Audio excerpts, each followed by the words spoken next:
வணக்கம் நண்பா. இந்த வீடியோவில் நம்ம என்ன டிஸ்கஸ் பண்ண போகிறோம்னு பார்த்தீங்கன்னா, நம்ம தக்லைஃப் படத்தோட ட்ரெய்லர் நேற்று லான்ச் பண்ணியிருக்காங்க. இந்த ட்ரெய்லரில் என்னென்ன ஹிடன் ட்ரெய்லர்லாம் ஃபேஸ் பண்ணியிருக்காங்கன்னு சொல்லிட்டு இந்த வீடியோவில் நம்ம டீட்டெயிலாக டிஸ்கஸ் பண்ணுவோம். அதுக்கு மேலே நீங்கள் இந்த சேனல் புதுசாக இருந்தால் அந்த சேனலை சப்ஸ்கிரைப் பண்ணி பெல் ஐக்கனோட கிளிக் பண்ணி வச்சுக்கோங்க. வாங்க நம்ம வீடியோக்குள்ளே போகலாம். நம்ம தக்லைஃப் வந்து நம்மளோட மணிரத்னம் டைரக்ஷனில் நம்ம கமலஹாசன் சாரும் எஸ்டிஆரும் சேர்ந்து நடிச்சிருக்காங்க. இந்த படத்துக்கு வந்து நம்ம ஏஆர் ரகுமான் அவர்கள் மியூசிக் பண்ணியிருக்காங்க. இப்போ இந்த படத்தோட ட்ரெய்லர் லான்ச் பண்ணிட்டாங்க. இந்த ட்ரெய்லரில் ஃபஸ்ட்டு ஃப்ரேம்லேயே என்ன காமிக்கிறாங்கன்னா, நம்ம கமலஹாசனை வந்து டிஏஜிங் லுக்லேயும் ஒரு பையனையும் காமிக்கிறாங்க. நீ தான் என் உயிரை காப்பாற்றணுமே, உனக்கு முன்னாடியே எழுதி வச்சுட்டாங்க, நீயும் நானும் ஒரே பாதையில் தான் செல்ல போகிறோன்ட்டு கடைசி வரைக்கும்னு சொல்லி காமிக்கிறாங்க. அப்படியே கட் பண்ணி நம்ம சிலம்பரசனை வந்து கொஞ்சம் பெரிய அளவாக காமிக்கிறாங்க. அவர் வந்து அவரோட வளர்ப்பு பையனாக சின்ன வயசுலேருந்து வளர்கிற மாதிரி காமிக்கிறாங்க சீன்ஸ்லாம்.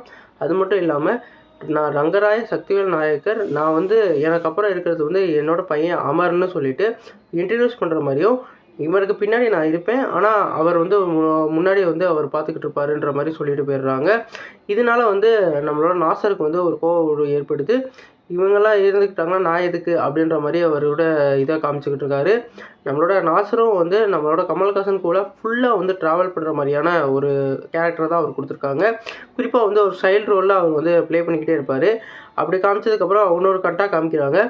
அப்புறம் வந்து ஒரு கட்டத்தில் வந்து நம்மளோட கமலஹாசனுக்கும் நம்மளோட அபிராமிக்கும் உள்ள ஒரு லிங்கையும் காமிக்கிறாங்க. எனக்கு பயமாக இருக்குது அப்படின்ற மாதிரி சொல்லலை, அவங்களோட அன்பையும் வெளிப்படுத்துகிறாங்க. த்ரிஷாக்கு இந்த படத்தில் வந்து ஒரு அஃபேர் ரோல் தான் கொடுக்குறாங்க. குறிப்பாக வந்து நம்ம கமலஹாசனுக்கும் அவங்களுக்குமான ஒரு நான் வந்து உனக்கு ஒன்லி ஒரு ஆடம்னு ஒரு வார்த்தையை சொல்லுவார். நான் உனக்கு ஒரு ஆதான் மட்டுமே அப்படின்றது தான் அது இதுக்கு அர்த்தம்.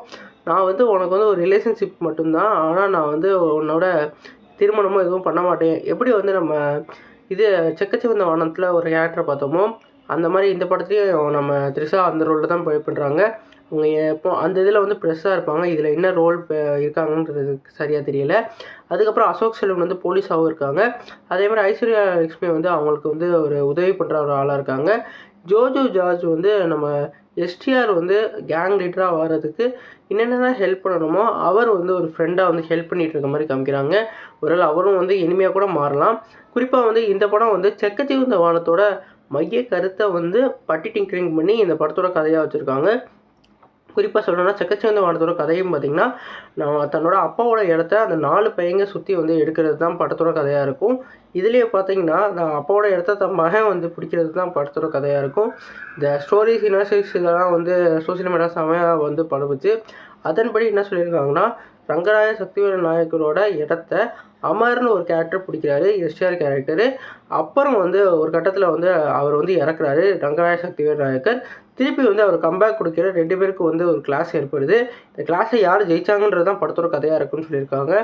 நம்ம விக்ரமில் எப்படி வந்து நம்ம கமலா வந்து செத்துட்டு திருப்பி வந்து காமிச்சவங்களோ, அந்த மாதிரி ஒரு சீக்வன்ஸும் கண்டிப்பாக எதிர்பார்க்கலாம்.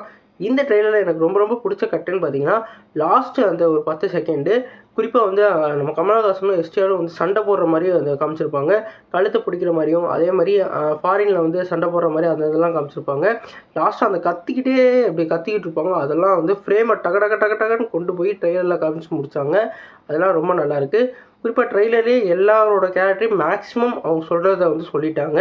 எதையுமே ஹிடன் பண்ணலை. சில ட்ரெய்லர்லாம் யார் என்னன்னு தெரியாது. ஸ்டோரி இதுதான், இவங்க 2 பேருக்கும் உள்ள கிளாஸ் தான் இது இருக்க போகுது. இதே இன்ட்ரெஸ்டிங்காக எப்படி சொல்ல போகிறோமோ அதுதான் சொல்ல போகிறோம்னு சொல்லிட்டு மணிரத்னமோட இயக்கத்தில் சொல்லிட்டாங்க.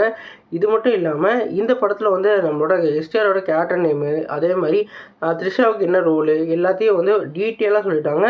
அதனால் சில பேர் வந்து நினச்சிக்கிட்டு இருப்பாங்க வினய் தாண்டி வருவா மாதிரி நம்ம எஸ்டிஆருக்கும் த்ரிஷாவுக்கும் வந்து அந்த லவ் போர்ஷன்லாம் இருக்க போகுதுன்னு சொல்லிட்டு, அதெல்லாம் கிடையாது அப்படின்றத ரொம்பவே டீட்டெயிலாக இந்த ட்ரெய்லர் மூலமாக சொல்லிட்டாங்க. இதில் வந்து எக்ஸ்பெக்டேஷன் ரொம்ப கிளம்புனச்சுன்னு பார்த்தீங்கன்னா, நம்ம ஏஆர் ரகுமானோட மியூசிக். குறிப்பாக வந்து ட்ரெய்லர் ஃபுல்லாக அந்த ஏஆர் ரகுமான் மியூசிக் ரொம்பவே நல்லா இருந்தது. குறிப்பாக அந்த லாஸ்ட் வர விண்வெளி நாயகா அந்த மியூசிக்கை வந்து வேறு லெவலில் ப்ளேஸ் பண்ணியிருந்தாங்க. அந்த தியேட்டரில் பார்க்கையில வேறு லெவலில் இருக்கும். அதே மாதிரி எஸ்டிஆருக்கும் நம்ம கமலஹாசனுக்கும் உள்ள அந்த ஃபைட்டை வந்து அந்த ஆக்டிங் ஸ்கோப்பாக நம்ம தேட்டரில் எக்ஸ்பீரியன்ஸ் பண்ணுறதுக்கு வேறு லெவலில் இருக்கும். இந்த படத்தில் யார் சாக போகிறான்றது எதிர்பார்ப்பாக இருந்தாலும் எஸ்டிஆரும் சாகக்கூடாது, கமலஹாசனும் சாகக்கூடாதுன்னு சொல்லிட்டு ஒவ்வொரு ஃபேன்ஸும் எதிர்பார்த்துக்கிட்டு இருப்பாங்க. அதை வந்து நம்ம மணிரத்னம் எப்படி கொண்டு வர போகிறான்னு நான் வெயிட் பண்ணிக்கிட்டு இருக்கேன். நீங்கள் சொல்லுங்கள் ஃப்ரெண்ட்ஸ். இது இல்லாமல் வேறு என்ன ஹிடன் டீட்டெயில்ஸ் நீங்கள் வந்து பார்த்தீங்க, அதெல்லாம் வந்து கீழே கமெண்ட் பாக்ஸில் கமெண்ட் பண்ணுங்கள். இந்த வீடியோ உங்களுக்கு சாட்டிஸ்ஃபை இருந்தால் லைக் பண்ணுங்கள். இந்த சேனல் புதுசாக இருந்தால் சப்ஸ்கிரைப் பண்ணுங்கள். நன்றி.